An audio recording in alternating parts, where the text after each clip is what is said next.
पेड़ के नीचे ससुराल। तो तुमने अपने घर वालों से बात की? नहीं, अभी तक तो नहीं, बस सोच रहा हूँ इस संडे को कर लूँगा। संडे को कर लूँगा?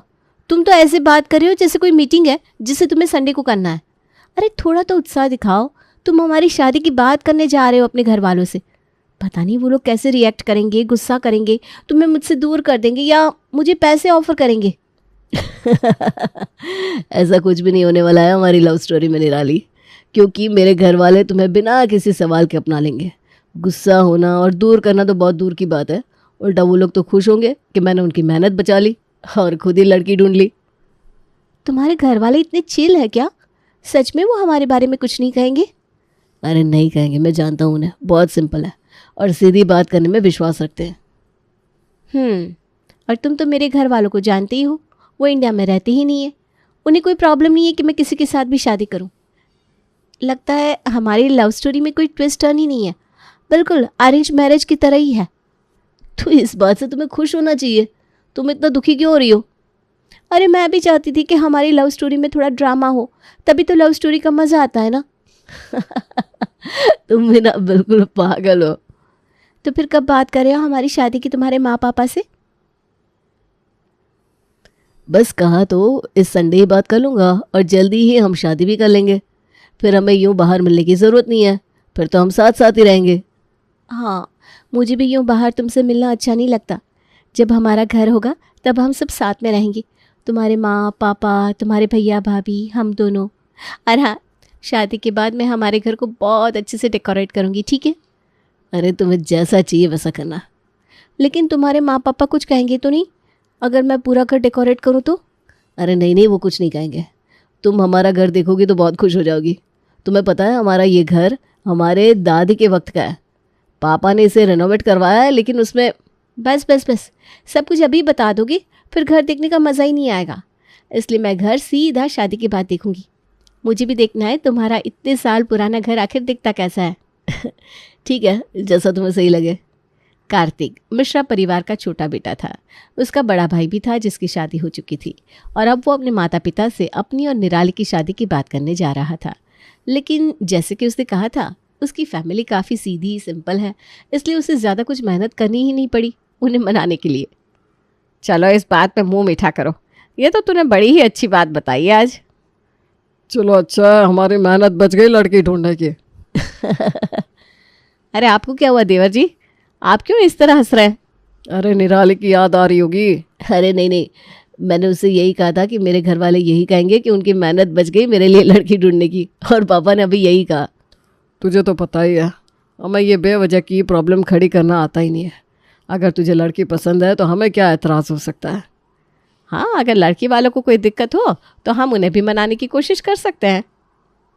अरे निराली के माता पिता तो कनाडा में रहते हैं, उनकी मुझसे वीडियो कॉल पे बात हो चुकी है, उन्हें कोई एतराज़ नहीं है।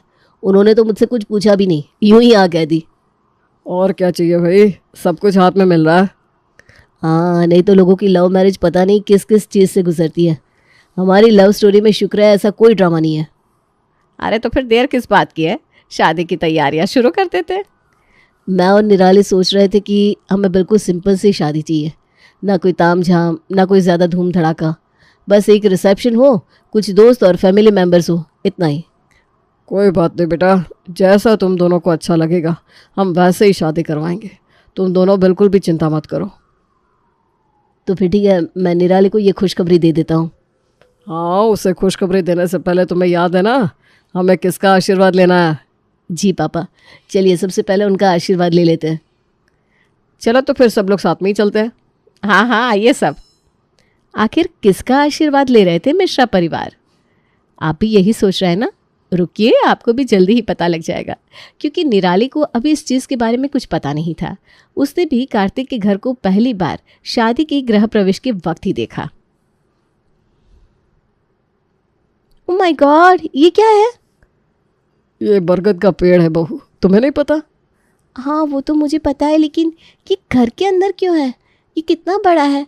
पूरे घर के आंगन के बीचों बीच में क्यों है ये बरसों से यही है बहू, ऐसा समझ लो कि हमारे घर का ही एक हिस्सा है, सदस्य है। हाँ, जब मैं भी पहली बार यहाँ शादी करके आई थी ना, तब मुझे भी अजीब लगा था लेकिन अब तो मुझे भी इसकी आदत सी हो गई है। आदत क्यों? मुझे लगता है कि इस पेड़ को। अरे निराली, पहले गृह प्रवेश तो कर लो, उसके बाद बातें होती रहेगी, है ना? हाँ बहू, आओ, ये चावल का कलश गिरा दो और अपने ससुराल में अपना पहला कदम रखो, आओ। जी। निराली को पता था कि कार्तिक ने उसकी बात को जानबूझकर काट दिया था बीच में, इसलिए निराली कार्तिक से थोड़ी नाराज भी थी। कमरे में आने के बाद कार्तिक निराली को मनाने की कोशिश करने लगता है। मैं जानता हूँ तुम मुझसे नाराज हो। जानती हो तो मुझे कहने क्यों नहीं दिया जो मैं कहना चाहती थी? क्योंकि निराली वो सही नहीं लगता। बरगद का पेड़ हमारे घर में बरसों से है, हम उसी के साथ बड़े हुए हैं और पापा को उससे बहुत प्यार है। कार्तिक, किस ज़माने में जी रहे हैं आप? आजकल ये इमोशनल हो जाना, ये सब फिल्मों में होता है। हमारा घर कितनी अच्छी जगह पर है और हमने उसे इस पेड़ की वजह से ठीक से बनवाया भी नहीं है। तुम्हारी बात सही है निराली, लेकिन सब लोग ऐसा नहीं सोचते ना। मेरे घर वालों को वो पेड़ बहुत ज़्यादा पसंद है। ये क्या बात हुई? पसंद है तो कटवाएंगे नहीं? ये देखो, हमारे कमरे की दीवारों तक में ये जड़ें आ रही हैं। तो तुम कैसे कह सकते हो कि उन्हें पसंद है इसलिए पूरे घर को ख़राब होने दे? देखो, आज तुम्हारा पहला दिन है अपने ससुराल में और तुम हो कि हमारे बारे में सोचने की बजाय ये सब सोच रही हो।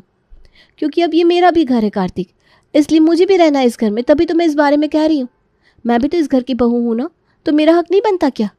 अरे तुम्हारा पूरा हक है निराली, लेकिन आज नहीं। प्लीज़, तुम कुछ दिन रहोगे ना इस घर में तो तुम्हें भी आदत हो जाएगी इस घर की। विश्वास करो मेरा। और प्लीज़ अब इस बारे में आगे कोई बात नहीं।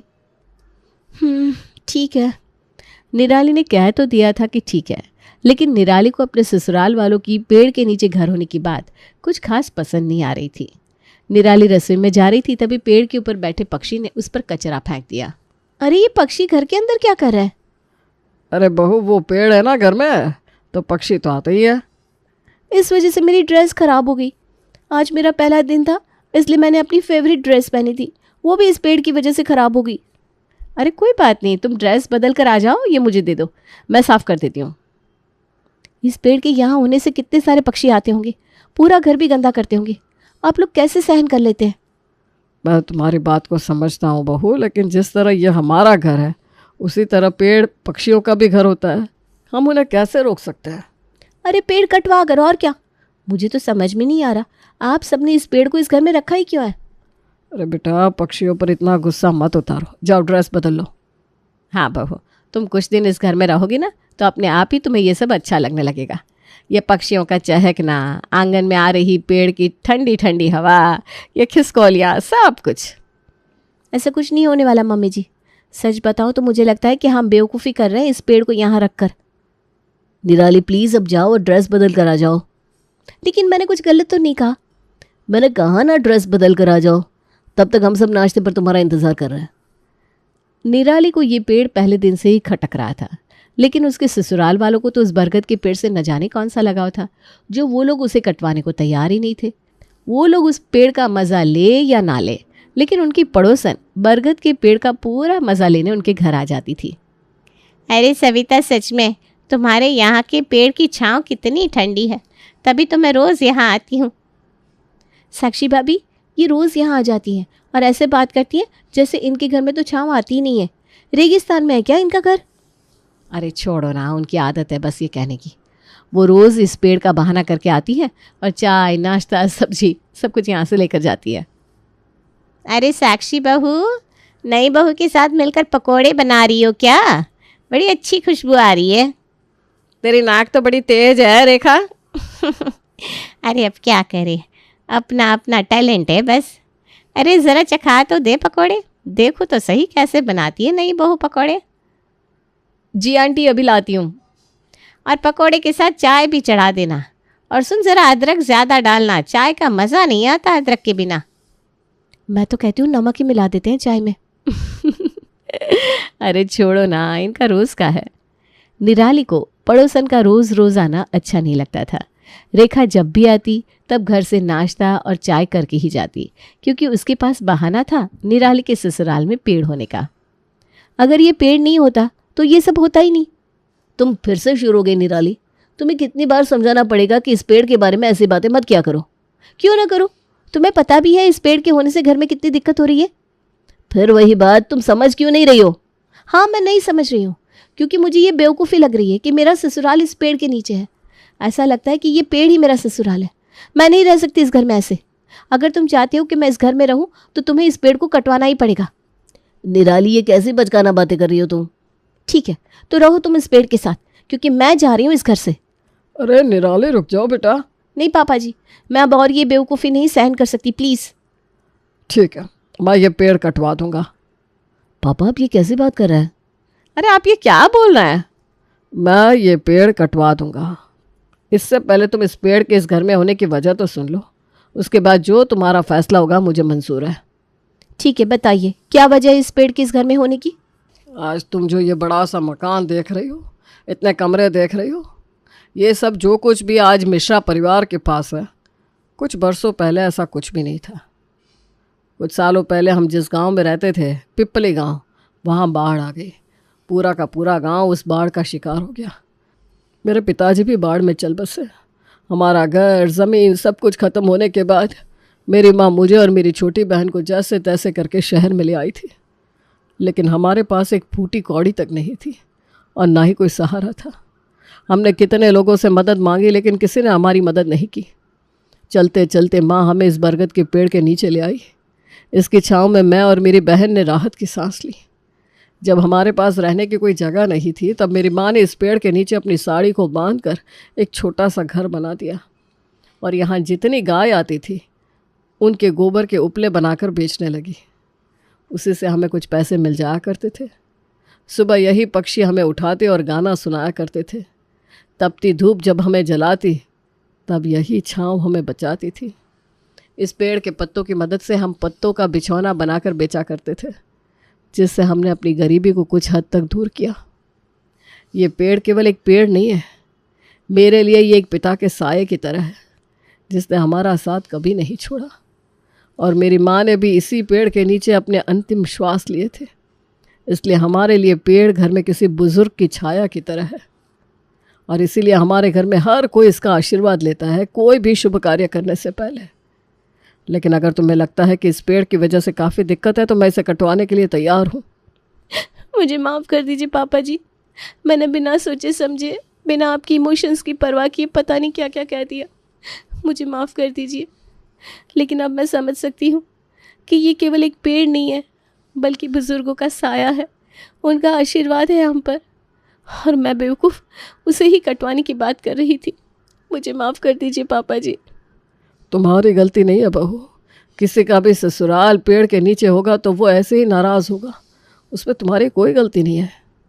लेकिन अब मुझे गर्व है कि मेरा ससुराल पेड़ के नीचे है, जहाँ बड़ों का आशीर्वाद है, उनकी मेहनत है। आप तो क्या, लेकिन हम में से कोई भी इस पेड़ को आज के बाद नहीं काटेगा। मैं तो मेरे बच्चों को भी यही कहूँगा कि इस पेड़ को कभी ना काटे। ये पेड़ नहीं है, हमारी छत है, जिसने हमें हर दुख से बचाया है। पापा जी, आज मैं भी इनसे आशीर्वाद लेना चाहूँगी और यही आशा करूँगी कि आप सबकी तरह ये भी मुझे दिल से अपनाएंगे। ये देखो कैसे पत्ते गिर रहे हैं, इसका मतलब इन्होंने भी तुम्हें अपना लिया है। चलो आज सब मिलकर इनसे आशीर्वाद लेते हैं, आओ। निराली को जिस पेड़ से इतनी दिक्कत थी, अब उसी पेड़ के नीचे बैठना उसे बहुत अच्छा लगता था। साक्षी भाभी, कितना अच्छा लग रहा है ना, ये चिड़ियों की आवाज़, कोयल के गीत, ये ठंडी ठंडी हवा चल रही है। मैं पागल थी जो ये सब नहीं देख रही थी। तुम्हारी गलती नहीं है। हम बाहरी चीज़ों में इतना खो जाते हैं आजकल कि असली खुशी को महसूस ही नहीं कर पाते। एसी की हवा हमें बंद कमरे में बांध देती है और इन पेड़ों की हवा हमारे मन को ठंडक पहुंचाती है। आपने बिल्कुल सही कहा। मैं इस पेड़ को सजाने के लिए कुछ लाइट्स लेकर आऊँगी कल, और फिर हम मिलकर इसे सजाएंगे। ठीक है। अरे आज क्या बनाया है? अरे रेखा आंटी, आइए आइए, आज तो मैंने कचौरियाँ बनाई है। आइए मेरे पेड़ के नीचे ससुराल के मज़े लीजिए आप भी। क्या बात है, आज बड़ी चहक रही है छोटी बहू। क्योंकि मैं बहुत खुश हूँ, आखिर इतना प्यारा सा है मेरा पेड़ के नीचे ससुराल। आप बैठिए, मैं अभी कचौरी और चाय लेकर आती हूँ।